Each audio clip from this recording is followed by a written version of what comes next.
ஜெபம் செய்வோம்.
இருதயங்களையும் எல்லா விருப்பங்களையும் எல்லா அரசியலும் அறிந்திருக்கிற சிறப்பவர்களானவர்களை நாங்கள் தேவனிடத்தில் பரிபூர்ணமாய் அன்பு கூறுவோம். மது பரிசுத்த நாமத்தை உத்தமமாய் மேம்படுத்தவும் மது பரிசுத்த ஆவியை ஏவுதலால் எங்கள் இருதயத்தின் சிந்தனைகளை சுத்தம் முடியல்ல எங்கள் கர்த்தராகிய கிறிஸ்துவின் மூலமாய் வேண்டிக் கொள்கிறோம். ஆமென். சகோதர சகோதரிகளே, நாம் எப்பொழுது கடவுளுடைய மகா பரிசுத்த வசனத்தை கேட்கவும் ஆண்டவருடைய சரீரத்தையும் ரத்தத்தையும் பெற்றுக்கொள்ளவும் இங்கே கூடி வந்திருக்கிறோம். உத்தம மனஸ்தாபத்தோடும் உண்மையான விசுவாசத்தோடும் அவரிடத்தில் கிட்டிச் சேர்வதற்காக கடவுளுடைய கிருபையை தேடி அமைதியாக இருந்து நாம் நாமே சொல்லி தருவோமாக. சற்று நேரம் நாம் அமைதியாக இருந்து ஆண்டவருடைய திரு சமூகத்தில் மீண்டும் ஒரு முறை நாமே தாழ்த்தி கொடுப்போம். ஆண்டவருடைய வசனத்தை நாம் கேட்கவும் விசுவாசத்தினாலே ஆண்டவருடைய சரீரத்தையும் ரத்தத்தையும் பெற்றுக்கொள்ளவும் அவருடைய சமூகத்தில் நாம் அமர்ந்திருக்கின்ற பொழுது நம்முடைய பாவங்களை உணர்ந்து அவருடைய திருப்பாதத்திலே பாவமன்னிப்புக்காக நாம் மன்றாடுவோம். 10வது மாதம் நமக்கு ஆசீர்வாதமாக இருக்க வேண்டுமானால்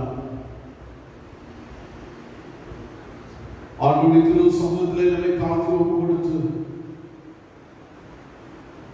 பாவமன்னிப்பு நிச்சயத்தோடு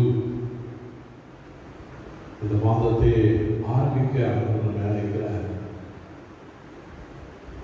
நீங்கள் பாவத்தோடு ஆசிரிக்க இப்படிப்பட்ட மாத பிறப்பை நான் அங்கீகரிப்பதில்லை என்று நான் சொல்கிறேன். இந்த மாதத்தை ஆரம்பிக்கின்ற பொழுது பாவமன்னிப்பு நிச்சயம் நம்முடைய பாவங்களை எல்லாம் ஆண்டவருடைய திரு சமூகத்தில் அறிக்கை செய்து வைத்து ஆண்டவரே கிருபையாய் எங்கள் மேல் இரண்டும் என்று சொல்லி அவருடைய திருவருளில் அர்ப்பணித்து நம்முடைய பாவரிக்கு சுமத்தை யாரும் சேர்த்து ஏறெடுப்போம். பரமபிதாவே, உமக்கு விரோதமாகவும் எங்கள் எல்லாரும் விரோதமாகவும் பாவம் செய்வோம் என்று அறிவிக்கிறோம். ஒளியில் நடவாமல் நடந்தோம். கிறிஸ்துவின் நாமத்தை சொல்லி தீவிட்டு விளங்கவில்லை எங்களுக்கு இருக்க வேண்டும் என்று விளங்குகிறார்கள். இயேசு கிறிஸ்து பாவங்கள் ஆட்சி மணியம் ஒரு பரிசுத்த ஆவியினால் எங்களை சொல்லி இருக்கிற மனசாட்சிகள் பிடித்தரும் உம்முடைய பரிசுத்த நாமத்தில் மகிமையுண்டாகும்படி நாங்கள் இனி புது ஜீவனுள்ளவர்களாய் உம்முடைய செய்திருந்தாக மற்றவருக்கு மன்னிக்க எங்களுக்கு புரியும். ஆமென். இயேசு கிறிஸ்துவின் மூலமாய் தமிழத்தில் உண்மையாய் மனதிருக்கிற யாவருக்கும் மாற்றப்படுகிறது. கிருபை நிறைந்த அருள் வாக்கை கேளுங்கள். வருத்தப்பட்டு பாரம் சுமந்தவர்களே, நீங்கள் எல்லாரும் என்னிடத்தில் வாருங்கள், நான் உங்களுக்கு இளைப்பாறுதல் தருவேன். கடவுள் தம்முடைய ஒரே பேரான குமாரனை விசுவாசிக்கிறவனையும் அவன் கெட்டு போகாமல் நித்திய ஜீவனை அடையபடிக்கு அவரை தந்தருடைய உலகமாய் உலகத்தில் அன்பு கூர்ந்தார். ஒருவர் பாவம் செய்வானால் நீதிபதியாகிய இயேசு கிறிஸ்து நமக்காக பிதாவினிடத்தில் பரிந்து பேசுகிறவராய் இருக்கிறார். நம்முடைய பாவங்களை நிவர்த்தி செய்கிற கிருபாதார மரியாதையே நம்முடைய பரமபிதாவாகிய சர்வவல்லமையுள்ள கடவுள் உத்தம மனஸ்தாபத்தோடும் உண்மையான விசுவாசத்தோடும் நம்மிடத்திற்கு மனம் திருப்பி தங்கள் சகோதர சகோதரி குற்றங்களை மன்னிக்கிற யாவருக்கும் பாவமன்னிப்பை அருள் செய்வோம் என்று மிகுந்த இரக்கமாய் வாக்குத்தத்தம் செய்திருக்கிறார். அவருடைய ஆண்டவர் இயேசு கிறிஸ்து உங்களுக்கு இறங்கி உங்கள் பாவங்கள் எல்லாவற்றையும் மன்னித்து அவைகளில் உங்களை விடுதலையாக்கி சகல நன்மையிலும் உங்களை உறுதிப்படுத்தி நிலைநிறுத்தி உங்களை நித்திய ஜீவகரையில் சேர்ப்பாராக. ஆமென். தேவனுக்கே ஸ்தோத்திரம் உண்டாவதாக. நாம் அமர்வோம். இந்த நாளுக்கு என்று வாசிக்கக்கூடிய வேத பகுதி 32ஆம் சங்கீதம் 32. எவருடைய மீறுதல் மன்னிக்கப்பட்டதோ, எவனுடைய பாவம் மூடப்பட்டதோ அவன் பாக்கியவான். எவனுடைய அக்கிரமத்தை கர்த்தர் எண்ணாதிருக்கிறாரோ, எவனுடைய ஆவியில் கபடம் இல்லாது இருக்கிறதோ அவன் பாக்கியவான். நான் அடக்கி வைத்து மட்டும் நித்தம் என் கதறுதலினாலே எலும்புகள் உணர்ந்து போயிற்று. இரவும் பகலும் என் மேலுடைய கை பாரமாய் இருந்ததினால் என் சாரம் உஷ்ணகால வறட்சி போல் வறண்டு போயிற்று. நான் என் அக்கிரமத்தை மறைக்காமல் என் பாவத்தையும் அறிவித்தேன். என் மீறுதல்களை கர்த்தருக்கு அறிக்கையிடுவேன் என்றேன். தேவரே என் பாவத்தின் தோஷத்தை மன்னித்தேன். இதற்காக சகாயம் கிடைக்கும் காலத்தில் பக்தி உள்ளவன் எவனும் உம்மை நோக்கி விண்ணப்பம் செய்வான். அப்பொழுது மிகுந்த ஜலப்பிரவாகம் வந்தாலும் அது அப்படி அணுகாது. நீர் எனக்கு மறைவிடமாய் இருக்கிறேன். என்னை நீர் இக்கட்டுக்கு விலக்கி காத்து இரட்சணிய பாடல்கள் என்னை சூழ்ந்து கொள்ளும்படி செய்வேன். நான் உனக்கு போதித்து நீ நடக்க வேண்டிய வழியை உனக்கு காட்டுவேன். உண்மையிலே கண்ணை வைத்து உனக்கு ஆலோசனை செய்வேன். வாரினாலும் கடிவாளத்தினாலும் வாய் கட்டப்பட்டாலும் உன்கிட்ட செய்தால் பத்தியில்லாத குதிரை போலவும் கோவில் கல்தியை போலவும் இருக்க வேண்டாம். துன்மார்க்கனுக்கு அநேக வேதனைகள் உண்டு. கர்த்தரை நம்பியிருக்கிறவனையோ கிருபை சூழ்ந்து கொள்ளும். நீதிமான்களே, கர்த்தருக்குள் மகிழ்ந்து களிக்கூறுங்கள். செம்மையான இதயமுள்ளவர்களே, நீங்கள் எல்லாரும் ஆனந்தமுடன் இருக்கிறீர்கள் என்பதை குறிப்பிட்ட வேத பகுதியை வாசித்து மீண்டுமாக நாம் யாரும் இணைந்து 302வது பாமாலையை நாம் பார்ப்போம். பாமாலை 302 எந்த ஜீவன் இயேசுவே சொந்தமாக ஆளுமை பாடலை நாம் பார்ப்போம்.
பிதாவாகிய கடவுளிடமிருந்தும் ஆண்டவராகிய இயேசு கிறிஸ்துவிடமிருந்தும் உங்களுக்கு கிருபையும் சமாதானமும் உண்டாவதாக.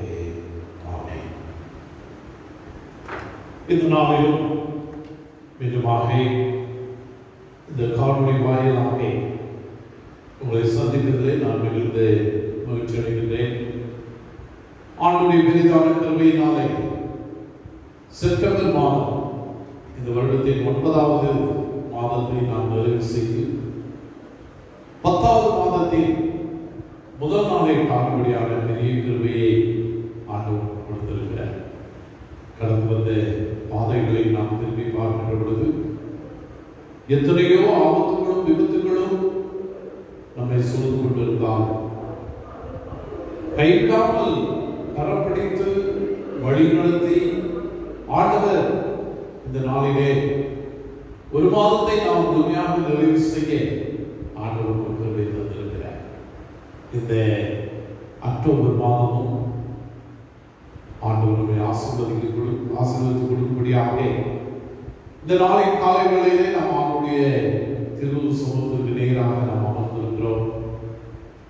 ஆண்டவரின் அருளும் ஆற்றலும் இந்த மாதத்திலும் உங்கள் எல்லாருக்கும் நிறைவாக இருப்பதா. இந்த மாதத்தின் காலை வேளையிலே நம்முடைய சிந்தனைக்காக நான் தெரிந்து கொண்ட தலைப்பு ஆண்டவரே அடைக்கலமானவர். ஆண்டவரே நமக்கு புகலிடமானவர். ஆண்டவர் அல்லாமல் நமக்கு அடைக்கலம் யாருமே இல்லை. 91ஆம் சங்கீதத்திலே 4வது வசனத்தை நாம் வாசித்து பார்க்கின்ற பொழுது அங்கே சங்கீதக்காரன் இப்படியாக சொல்லுகிறார், அவர் தமது சிறகுகளாலே உன்னை மூடுவார், அவர் சட்டைகளின் கீழே அடைக்கலம் புகுவாய், அவருடைய சத்தியம் உனக்கு பரிசையும் கேடலுமாய். சங்கீதக்காரனுடைய வாழ்க்கையிலே அவர் ஒரு பெரிய அனுபவத்தை அவர் பெற்றிருக்கின்றார். அந்த அனுபவம் என்ன என்று பார்க்கின்ற பொழுது ஆண்டவர் தான் அடைக்கலமானவர், அவர்தான் நமக்கு கேடலுமானவர், அவர் நம்மை பாதுகாத்துக் கொள்வார் என்று சொல்லி அந்த சங்கீதத்திலே சொல்லப்படுகின்ற ஒரு காரியத்தை நாம் பார்க்கிறோம். ஒருவேளை அடைக்கலம் அல்லது புகலிடம் என்று சொல்லுகின்ற பொழுது அது கடவுளை மாத்திரம் குறிக்கின்ற ஒரு சொல்லாக இருக்கிறது. கடவுள் மாத்திரம் தான் நமக்கு அடைக்கலம் கொடுக்க முடியும், அவர் மாத்திரம் தான் நமக்கு புகலிடம் கொடுக்க முடியும். அவரை இல்லாமல் இந்த உலகத்தில் வேறு யாரும் நமக்கு அடைக்கலமாய் இருக்க முடியாது என்பதை இந்த நாளின் காலைகளிலே நாம் உணர்ந்து கொண்டு நம்மையும் ஆண்டவருடைய திருக்கரங்களிலே ஒப்புக் கொடுப்பதற்காக இந்த நாளின் காலைகளிலே நாம் உட்கொள்வோம். 18ஆம் சங்கீதம் 2வது வசனத்தை நாம் வாசித்து பார்க்கின்ற பொழுது அங்கே கர்த்தர் என் கன்மலையும் என் கோட்டையும் என் இரட்சகரும் என் தேவனும் நான் நம்பி இருக்கிற என் துருகமும் என் கேடகமும் என் இரட்சணிய கொம்பும் என் உயர்ந்த அடைக்கலமாயிருக்கிறார். ஒரு பெரிய அனுபவத்தை அங்கே சங்கீதக்காரன் சொல்லுகின்றார். அவர் என் கன்மலை என்று சொல்லுகின்ற பொழுது அடைக்கலம் கொடுக்கின்ற ஒரு பாறை. அப்பேற்பட்ட ஒரு பாறையானவர் கடவுள் ஒருவர் மாத்திரமே. ஒருவேளை சங்கீதக்காரன் கூட சேர்ந்து இந்த நாளின் காலை வேளையிலே நாமும் கூட அடைக்கலமாக இருக்கிற ஆண்டவருடைய கரங்களிலே நம்மை தாழ்த்தி ஒப்புக் கொடுக்கும்படியாக நாம் அழைக்கப்பட்டிருக்கிறோம். 36ஆம் சங்கீதம் 7வது வசனத்தை நாம் வாசித்து பார்க்கின்ற பொழுது தேவனுடைய கிருபை எவ்வளவு அருமையானது, அதனால் மனமுத்திரர் உமது சட்டைகளின் நிலையிலே வந்தடைகிறார்கள் என்று அங்கே சொல்கிறார். ஆம் அருமையானவர்களே, பக்தி உள்ளவர்கள், ஆண்டவரை நம்பி வாழுகிறவர்கள் கடவுளின் சட்டைகளின் கீழே வந்து அடைக்கலம் கொடுக்கிறார். ஒருவேளை இந்த நாளின் காலை வேளையில நாமும் கூட அப்படிதான் ஆண்டவரே இந்த 10வது மாதம் உம்முடைய சதைகளினாலே நீர் எங்களை மறைத்துக் கொள். நாங்கள் உம்மை நம்பி வந்திருக்கிறோம், உம்மை நம்பி காத்திருக்கிறோம். நீர் எங்களை ஆசீர்வதியும் என்று சொல்லி இந்த நாளின் காலை வேளையிலே நாம் ஆண்டவருடைய திரு சமூகத்திலே நம்மை ஒப்புக்கொடுக்கும்படியாக ஆண்டவர் அழைக்கிறார். ஆண்டவர் பக்தி உள்ளவர்களுக்கு மாத்திரம் அடைக்கலம் அல்ல, பாவிகளுக்கும் அடைக்கலமாக இருக்கிறார். தன் பாவத்தை உணர்ந்து ஆண்டவருடைய திருப்பாவத்தை பற்றிக் கொள்ளுகிற பொழுது பாவிகளை நேசித்து பாவிகளுக்கு அடைக்கலமாக இருக்கிற ஆண்டவராக இருக்கிறார். நம்ம எல்லாரும் பார்த்திருக்கிறோம். வயல்களிலே நெற்கதிர்கள் அறுவடை செய்து பதர்களை நீக்கி நெல்மணிகளை பிரித்து எடுப்பது போல பாவம் கலந்த உலகிலே தூய்மையாய் வாழ்வதற்காக நீங்களும் நாமும் அழைக்கப்பட்டிருக்கிறோம். ஆம், பயிரோடு கலந்த கலை போல தூய்மையான வாழ்வோடு பாவமும் கலந்து விடுகிறது. ஒருவேளை இந்த உலகத்தில் தூய்மையான வாழ்க்கை நம்மாலே வாழ முடியாது. பாவம் நிறைந்த இந்த உலகத்திலே நாம் வாழ்ந்து கொண்டிருக்கிறோம். ஆனால் அப்படிப்பட்ட வாழ்க்கையிலே பாவி என்று உணர்ந்து கடவுளிடத்திலே நம்மை அர்ப்பணிக்கின்ற பொழுது ஆண்டவர் பாவ மன்னிப்போடு கூட அடைக்கலத்தை நமக்கு கொடுக்கின்றார், புகலிடத்தை ஆண்டவர் கொடுக்கிறார் என்று சொல்லி நாம் வாசிக்க கேட்க இந்த 32ஆம் சங்கீதத்திலே நாம் வாசிக்கிறோம். ஒருவேளை பாவத்தை நாம் அறிக்கை செய்யாவிட்டால் அது நமக்கு பாரமாக இருக்கிறது. ஆண்டவருடைய கோபாக்கினை நம்மேல் வரும் என்றும் இந்த 32ஆம் சங்கீதம் நம்மை எச்சரிக்கிறது.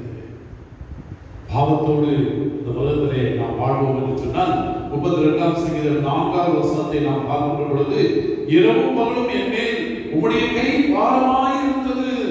எப்பொழுது நம்முடைய பாவத்தை உணர்ந்து அறிக்கை செய்யாமல் இருக்கின்ற பொழுது ஆண்டவருடைய கை நம்மை பாரமாய் இருக்கிறது. ஆனால் தொடர்ந்து அந்த சங்கீதத்தை நாம் வாசித்து பார்க்கின்ற பொழுது பாவத்தை அறிக்கை செய்து ஆண்டவருடைய திரு சமூகத்தில் விட்டு விடுகின்ற பொழுது 8வது வசனத்திலே ஆண்டவர் சொல்லுகிறார், நான் உனக்கு போதித்து நீ நடக்க வேண்டிய வழியை உனக்கு காட்டுவேன், உன்மேலே தன்னை வைத்து உனக்கு ஆலோசனை சொல்லுவேன் என்று ஆண்டவர் சொல்லுகிறார். என் கருமையானவர்களே, பாவம் நிறைந்த இந்த உலகத்தில் தூய்மையான வாழ்வு வாழ வேண்டும் என்று நாம் முயற்சித்தால் பாவம் நம்மை ஆட்கொள்கிற பொழுது, பாவத்தை ஆண்டவருடைய திரு சமூகத்திலே நாம் அறிக்கை செய்து வாழுகிற பொழுது ஆண்டவர் சொல்கிறார், நான் உனக்கு போதித்து நீ நடக்க வேண்டிய வழியை உனக்கு காட்டினேன். இந்த அக்டோபர் மாதத்திலும் இந்த நாளின் காலை வேளையில உண்மையோடு ஆண்டவருடைய திரு சமூகத்தில் நம்மை தாழ்த்தி ஒப்புக் கொடுப்போம் என்று சொன்னால் ஆண்டவர் நமக்கு சொல்லுகிறார், நீ பயப்படாதே, நான் உனக்கு போதித்து நீ நடக்க வேண்டிய வழியை உனக்கு காட்டுவேன், உண்மையிலே தன்னை வைத்து உனக்கு ஆலோசனை சொல்லுவேன் என்று ஆண்டவர் சொல்வதை அந்த பகுதியில நாம் வாசிக்கிறோம். ஒருவேளை இந்த உலகத்தில் பாடுகளோடு கூட வாழ்வதற்கு தான் நாம் அழைக்கப்பட்டிருக்கிறோம். ஆண்டவர் பாடுகளிலும் பாதுகாக்கின்ற ஆண்டவராய் நம்மோடு கூட இருக்கிறார். உலகத்திலே நாம் பார்க்கின்ற பொழுது இன்பமாய் வாழ்கின்ற பொழுது அநேகர் நம்மோடு கூட இருப்பார். ஆனால் துன்பம் நம்மை ஆட்கொள்கிற பொழுது ஒருவரும் நம்மோடு கூட இருப்பதில்லை. ஆனால் ஆண்டவர் சொல்லுகிறார், நான் உன்னோடு கூட இருந்து உன்னை வழி நடத்துவேன். சங்கீதம் 27:5வது வசனத்தை நாம் வாசித்து பார்க்கின்ற பொழுது அங்கே நாம் இப்படியாக வாசிக்கிறோம், தீங்கு நாளில் அவர் என்னை தன்னுடைய கூடாரத்தில் மறைத்து என்னை தனது கூடார மரங்களை ஒழித்து வைத்து என்னை கண்மலையின் மேல் உயர்த்துவார். அவர் பாதுகாக்கிறார். தீங்கு நாள் வருகின்ற பொழுது, கஷ்டமான நேரங்கள் நம்மை ஆட்கொள்ளுகிற பொழுது ஆண்டவர் சொல்லுகிறார், நான் நம்முடைய கூடாரத்தில் மறைத்து கண்மலை மேல் உயர்த்துவேன் என்று ஆண்டவர் சொல்வதை இந்த வேளையிலே நாம் பார்க்கலாம். தாவீதுடைய அனுபவம், தாவீது துன்ப நேரத்தில் அழைத்து செல்லும் போது கடவுள் தான் தனக்கு பாதுகாப்பு என சாட்சி கொடுக்கிறார். 32ஆம் சங்கீதம் 7ஆம் வசனத்தை நாம் பார்க்கும் பொழுது, நீர் எனக்கு மறைவிடமாய் இருக்கிறீர், என்னை நீர் இக்கட்டு விலக்கி காத்து இரட்சணியமானவர் என்னை சூழ்ந்து கொள்ளும்படி செய்வீர். தாவீதுடைய ஒரு பெரிய அனுபவம்.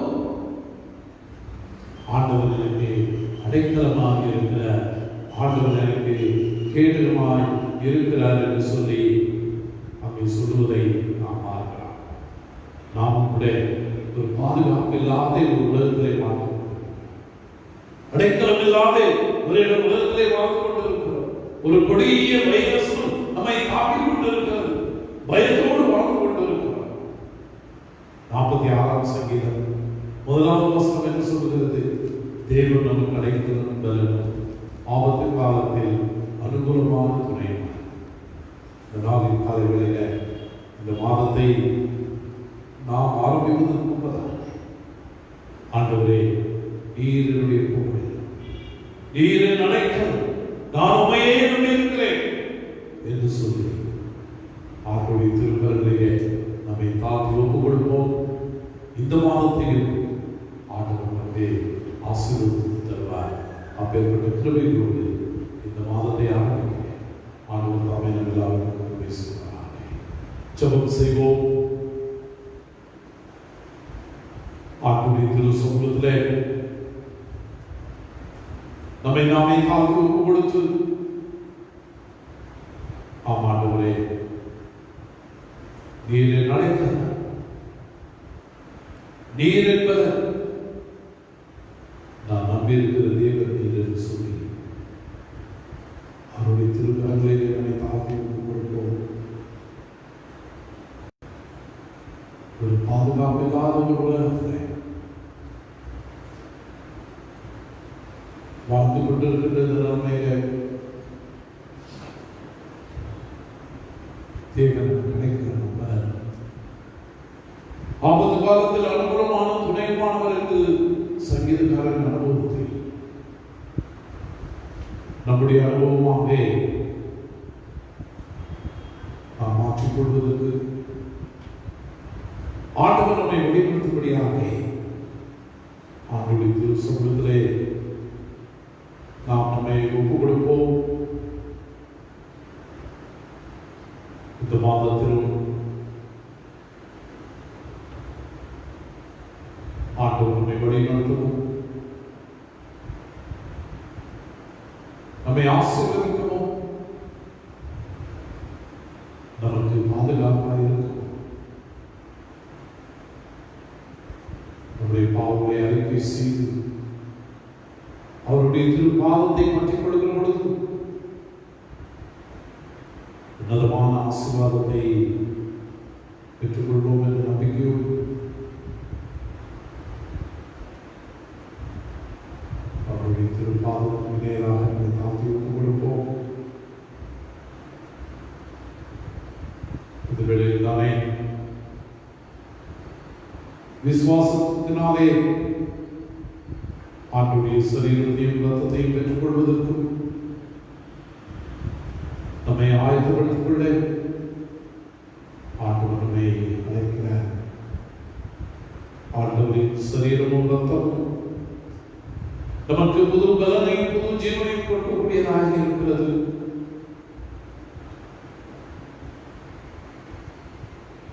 விசுவாசத்தினாலே இந்த சரீரத்தையும் ரத்தத்தையும் நாம் இருக்கின்ற இடங்களிலே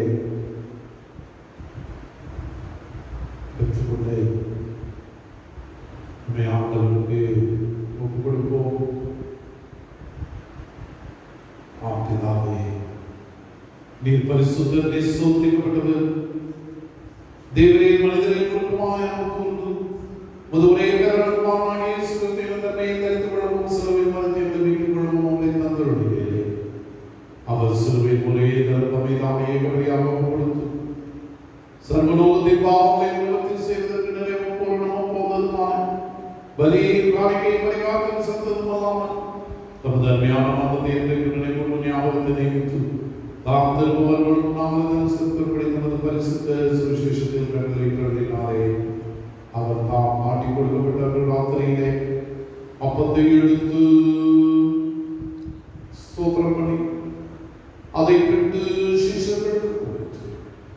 நீங்கள் வாங்கி புசியுங்கள். இது உங்களுக்காக கொடுக்கப்படுகிற என்னுடைய சரீரம். என்னை நினைவு கூறும்படி இதை செய்யுங்கள் என்றார். அப்படியே போஜனம் பண்ணின பின்பு அதன் பாத்திரத்தையும் எடுத்து ஸ்தோத்திரம் பண்ணி அவர்களுக்கு கொடுத்து, நீங்கள் எல்லாரும் இதிலேயே பானம் பண்ணுங்கள். இது பாவமடைப்படாமபடி உங்களுக்காக அநேகருக்காக சிந்தப்படுகிறது புது உடன்படிக்கைக்குரிய என்னுடைய ரத்தம். இதை பானம் பண்ணுவதெல்லாம் என்ன நினைவு கூறும்படி இதை செய்யுங்கள் என்று திருவிழா. ஆமென். கர்த்தாவே, உம் நாமத்தை நினைவு கூறுகிறோம். புதுவித்ததிலே ஏற்படுகிறோம். நீ திருவர காத்திருக்கிறோம். கிறிஸ்துவே உமக்கு ஸ்தோத்திரம் உண்டாவதாக. பிதாவே, உமது குமாரனாகிய ஆண்டவரின் அருமையான பாடல்களையும் நாமத்தையும் மகிமையான வைத்ததை வரவேற்கிறேன் நினைவு கூர்ந்து, உதவியாளர்களாகிய நாங்கள் அவருடைய கட்டளையின்படி அவர் திரும்பவும் நினைவு கூர்ந்ததை செய்கிறோம். அவர்கள் எங்களுக்காக நிறைவேற்றின பொருள் மீட்புக்காக மட்டும் நன்றி செலுத்துகிறோம். கர்த்தாவே, எங்கள் தேவனை துதிக்கிறோம், மேம்படுகிறோம், மகிமைப்படுத்துகிறோம். இருக்கிற பிதாவே, நாங்கள் இருக்கிற கிறிஸ்துடைய சரீரத்தின் ஐக்கியமாய் நாங்கள் ஆசீர்வதிக்கிற பாதம் கிறிஸ்துடைய ரத்தத்தின் ஐக்கியமாய் இருக்கும்படி எங்களையும் நீரே தந்தை அப்பத்தையும் திராட்சரசத்தையும் மது பரிசுத்த ஆவியால் பரிசுத்தப்படுத்த வேண்டும் என்று மிகுந்த தாழ்மையுடன் பிரார்த்திக்கிறோம். நாங்கள் எல்லாரும் எல்லாரும் கிறிஸ்துவில் கூட்டியிருக்கப்பட்டவர்களாகி விசுவாசத்தில் ஒருமைப்படும் தலையாக அவர்கள் எல்லாரும் கிருபை செய்யும். அவரோடும் பரிசுத்த ஆவியோடும் ஐக்கியமாய் இருக்கிறேன். சர்வர்களுடைய பிதாவாகிய உமக்கு அவர் மூலமாய் சர்வர்களும் மகிமை என்று நினைக்கொண்டாகுவாமே. ஆமென். நாம் யாவரும் சேர்ந்து ஆண்டுடைய ஜெபத்தை ஆவியோடு கூட நாம் அறிக்கை செய்வோம். பரமண்டலத்தில் எங்கள் பிதாவே, உடைய நாமம் பரிசுத்தப்படுவதாக, உடைய ராஜ்யம் வருவதாக, உடைய சித்தம் பரமண்டலத்திலே செய்யப்படுவது போல பூமியிலே செய்யப்படுவதாக. அன்றைய எங்களுக்கு தாரும் எங்களுக்கு விரோதமாய் சிறப்பினால் மன்னிக்கிறது போல எங்களுக்கு மன்னி எங்களை சோதனைக்குள் பிரவேசிக்கப்படாமல் பிரவேசிக்கிறார். ராஜ்யம் வல்லமை மகிமையும் என்றென்றைக்கும் உடையவர்களே. ஆமென். இரண்டாவது கர்த்தாவே, எங்கள் செய்தியை நம்பி நாம் உடைய பதில் செய்ய முடியும். தேவனுடைய ஆலோசனையை நம்பி செல்கிறோம். உடைய பேசுகிற துறைகளை குறிப்பிட நாங்கள் பார்க்கிறதில்லை. ஆனாலும் தேவரே எப்பொழுதும் இறக்கம் செய்கிற லட்சணங்களை மாறாத ஆண்டவராய் இருக்கிறீர். ஆகையால் உங்களுடைய கர்த்தாவே, முதன்மையான குமாரனாகிய இயேசு கிறிஸ்துவின் ஆசீர்வாதத்தால் ரத்தத்தால் எங்கள் பாவமுள்ள சரீரம் ஆத்மாவும் சுத்தமாகி எப்பொழுது நாங்கள் அவர்களுக்கும் அவர்களுக்குள்ள பாசமாய் கேட்கிறோம். அவருடைய சரீரத்தை புசித்து அவருடைய ரத்தத்தை பானம் பண்ண எங்களுக்கு கிருபை செய்கிறோம். ஆமென். நாம் விற்கிறார்கள் கிறிஸ்துடைய சரீரத்தின் ஐக்கியமாய் இருக்கிறது அல்லவா? உலகத்தின் பாவத்தை சுமந்திருக்கிற தேவாடுபடியே உலகத்தின் பாவத்தை சுமந்திருக்கிற தேவாடுபடியே உலகத்தின் பாவத்தை சுமந்திருக்கிற தேவாடுபடியே உமது சமாதானத்தை தாரும்.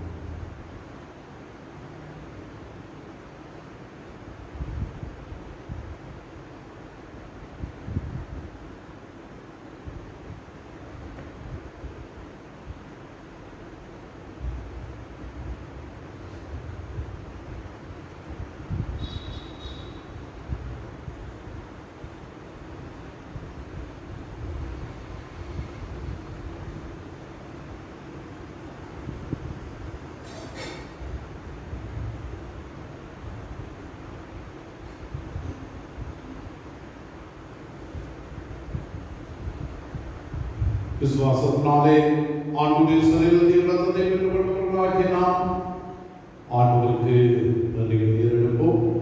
என் ஆத்மாவே கர்த்தரை ஸ்தோத்திரி, என் முழுவதுமே பரிசுத்த நாமத்தை ஸ்தோத்திரி. என் ஆத்மாவே கர்த்தரை ஸ்தோத்திரி, அவர் செய்த சர்வ உபகாரங்களை. ஆமென். எல்லாவற்றிற்கும் மேலான தேவ சமாதானம் உங்களுடைய நீங்கள் தேவனுடைய மடிப்பான நாதர் இயேசு கிறிஸ்துவை பற்றிய மனதில் நிலைத்திருக்கும்படி உங்களுடைய கடவுது பிதா குமாரன் பரிசுத்த ஆவியாகிய சர்வவல்லமையுடைய ஆசீர்வாதம் உங்களோடு கூட இருக்கிறது. எப்பொழுதும் உங்களுடைய நிலைத்திருக்க கிடந்தது.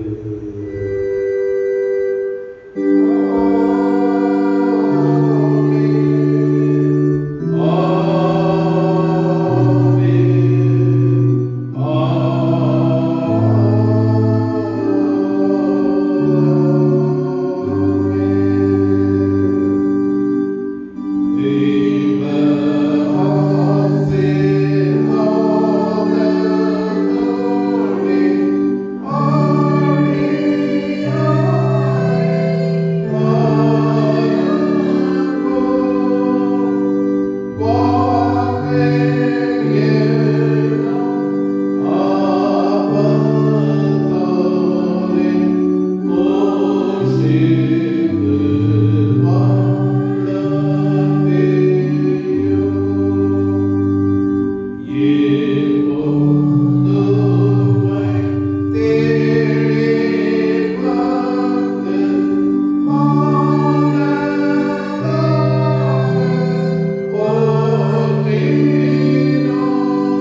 அடைக்கலமானவர் என்று எங்களை தாழ்த்தி உடைய கரங்களை ஒப்புக் கொடுக்கிறேன். கிருபை தந்தே இந்த மாதம் முழுவதும் நீர் எங்களுக்கு அடைக்கலமாயிருந்து, எங்களுக்கு புகலிடமாயிருந்து, நீர் எங்களை வழிநடத்தி எங்களை காத்துக் கொள்ள வேண்டுமாய் எங்கள் ஆண்டவர் இயேசு கிறிஸ்துவின் மூலமாய் வேண்டிக் கொள்கிறோம். ஆமென். கர்த்தர் உங்களோடு இருப்பாராக. சமாதானத்தின் தேவன் தாமே உங்கள் ஒவ்வொருவரையும் ஆசீர்வதித்து